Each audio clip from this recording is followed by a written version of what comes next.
Welcome back to Ronverse.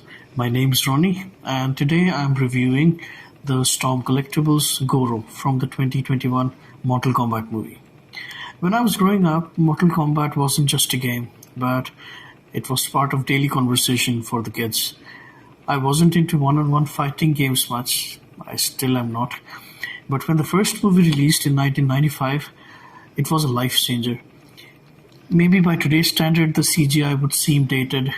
The movie altogether might feel a bit goofy with all the makeups and the white wigs.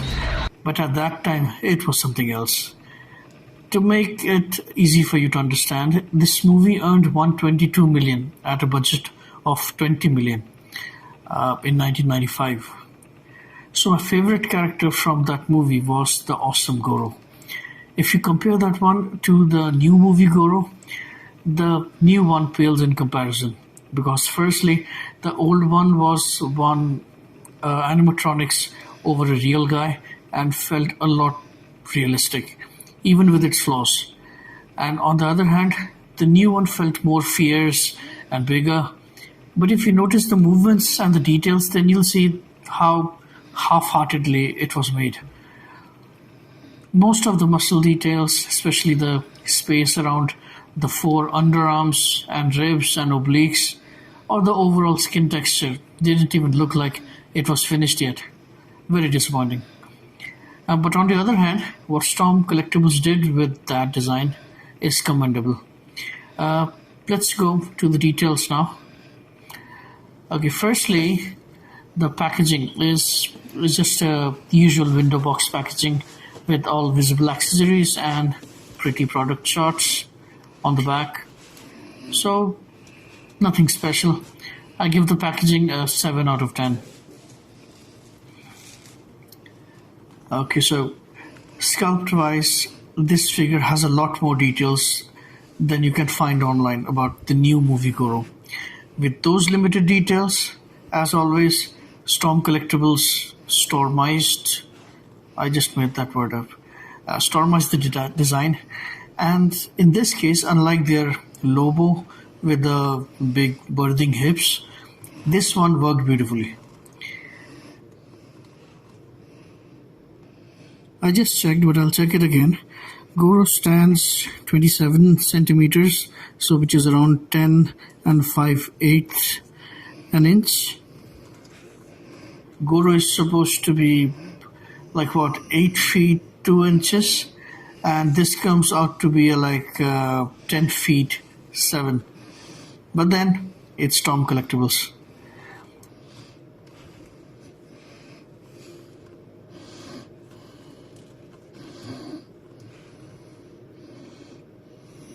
The first thing that you notice while taking him out of the box is the red necklace, and then you start noticing everything else that he is wearing because Storm missed nothing. Every inch of this figure has a lot of details, from the leather-like armor to all the buckles, insignias, the straps on the shin or calf armor. Some straps go around the feet too. I don't think this kind of shoe does anything to protect his feet, but I don't think he cares. Being a Shogun, he has a human-like body, but not exactly human, and hence he's crazy muscular. But I can't find flaws as I don't know Shogun anatomy much. But just notice the core, see the region, the small muscle fibers on the pecs, see the scales on the back with additional muscles due to the forearms. Everything is excellent. So even though it feels a bit weird, but I'll have to give it a 10. There's nothing here that I personally think can be improved. The painting. So the painting on this figure is equally good. Every buckle and ring is finely painted. I really tried to find flaws, trust me. But it was very hard. Even though so much is going on with this figure, Storm managed to ace it overall. Just look at the red shiny eyes alone. and see the variations in dry brushing to show the different level of wear and tear. Flawless. Painting gets a 10 here. Now for accessories, Goro comes with 9 pair of hands, including the one he is wearing. All a bit different from each other, and again, all have great sculpt and painting. He also comes with 2 more head sculpts, one growling and one full-on screaming.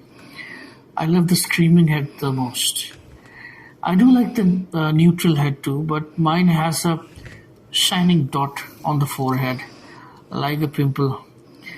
It's not visible much, but I know it's there, so I would have wanted Goro to have some weapons, or at least a severed head or some similar accessory, as he comes with so many hands. But unfortunately, he doesn't. So I frankly don't see the logic of spending the budget on so many pair of hands. At least should have given us an axe, a sword, or even a club, maybe. I give the accessories a rating of 7, and that too just because of the 2 heads, not for the unnecessary hands.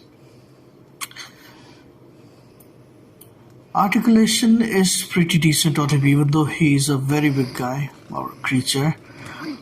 The neck is on a double ball joint. I think it's best, as it's complemented by the soft skin over that, giving it a very natural look.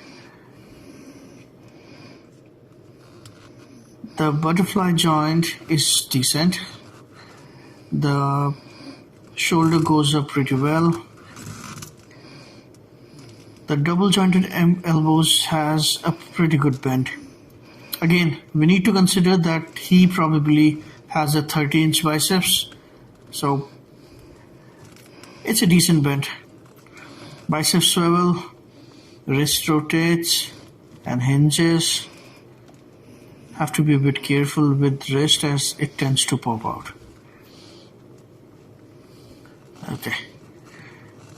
Right, chest has a soft piece like most Storm collectibles, so still goes just a little forward and some backward with clicking sounds. And this lower half is a solid piece. No crunch or movement. I think it can rotate though. Yeah, it does. Hip joint goes this much forward, this much back. Yeah. Good split even with the loincloth or the leather outfit. Knees double jointed. Has a fair range. Feet has hinge, but I don't think it has a rocker. I can see a hinge underneath, but it's like wrist, so no ball joint. Toe has a cut. It's pretty strong. Decent articulation overall, but the ab crunch and the ankle movement are a bit of a downer, so I'll give it an 8. 8 because it's still not bad for the size. Fun factor is great because it's a huge monster and can go well in most of your setup, especially the 7-inch ones or the Monster World types like the Mythic Legion, NECA, etc. So it's an 8 for fun factor. It's pretty fun. I'll show you some size comparisons now.